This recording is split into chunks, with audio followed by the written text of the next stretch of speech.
Nah, yang kedua yaitu perkembangan ilmu pengetahuan. Jadi dampak dari kedatangan pasukan salib Eropa ke Turki dalam rangka merebut tanah Palestina dari Turki itu membawa dampak lain, yaitu kekaguman orang Eropa yang sedang berada pada zaman kegelapan terhadap gemilang Turki. Kemudian yang selanjutnya yaitu jatuhnya Konstantinopel.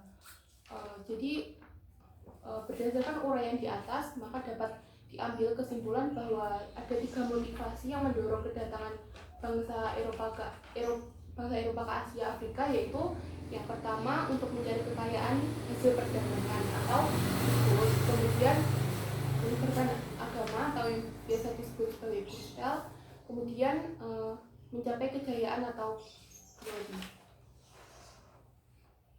Nah, jadi kalian juga bisa sambil menuliskan ya pokok-pokok materinya secara singkat saja. Nah, setelah ini saya akan menayangkan gambar.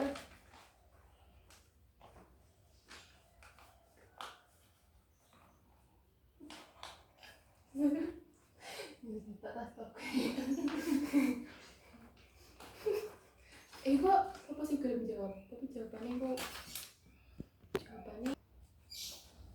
Nah, jadi di antara kalian adakah yang mengetahui ini gambar apa? Saya Bu. Ya, silakan Eka. Perlawanan rakyat Aceh Bu.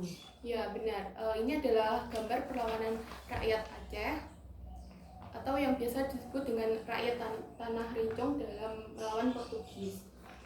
Nah, sampai saat ini adakah yang ingin ditanyakan?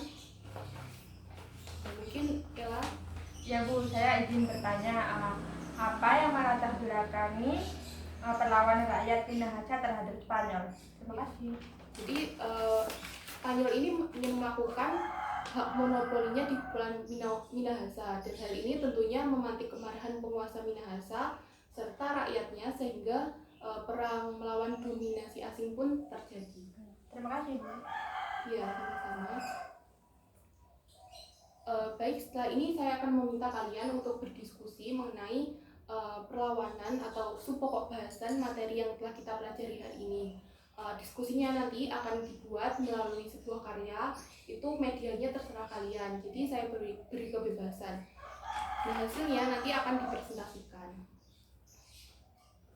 Baik, silahkan saya beri waktu selama 20 menit.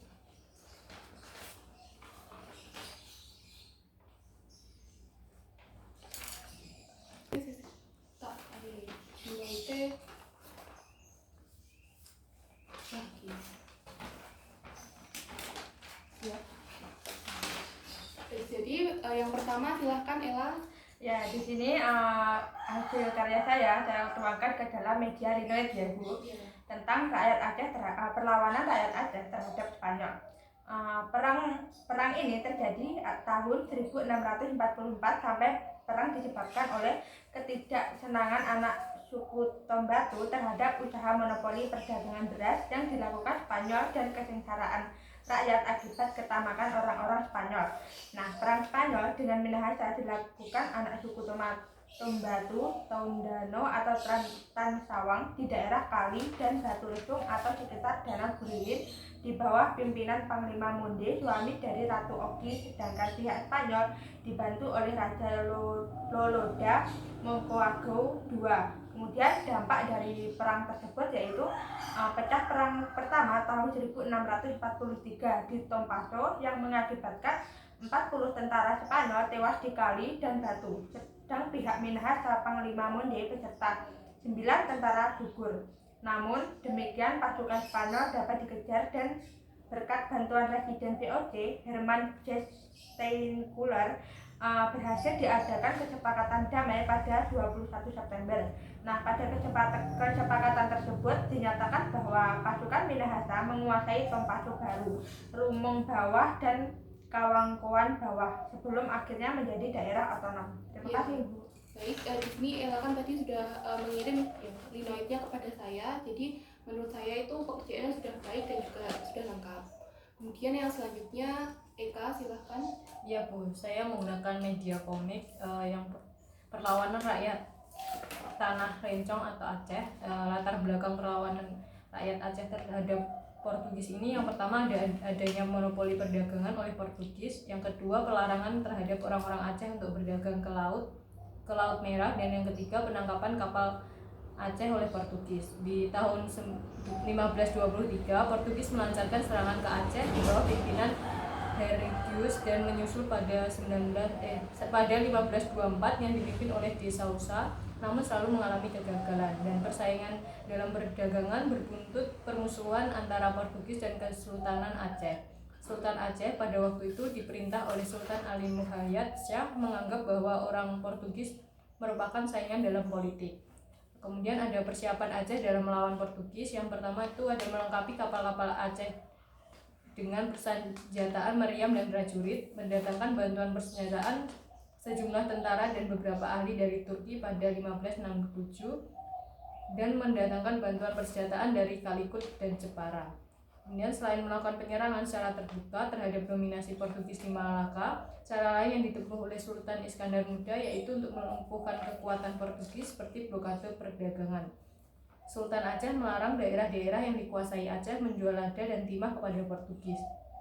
Cara ini dimaksudkan agar kekuatan Portugis benar-benar lumpuh karena tidak memiliki barang yang harus dijual di Eropa.